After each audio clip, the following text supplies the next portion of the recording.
Daniel Ricciardo didn't replace his Renault steering wheel because he felt it would be dangerous after being told not to touch his Formula One car to avoid potential electrocution. Ricciardo retired from the Bahrain Grand Prix with just a few laps remaining, reporting that his car had switched off completely as he approached the first corner. He was summoned to the stewards after the race for not leaving his steering wheel in place. But no further action has been taken, because the stewards heard that Ricciardo did not replace his steering wheel for safety reasons.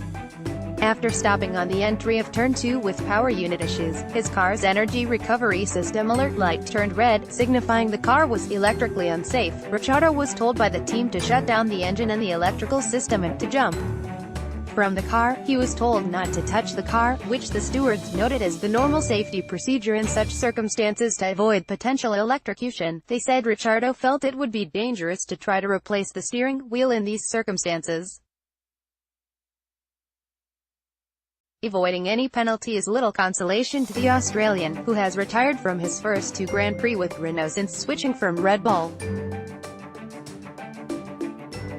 To make matters worse for Renault, Ricciardo's retirement occurred moments after teammate Nico Hülkenberg had retired at the same corner. Both drivers were also running in the points at the time.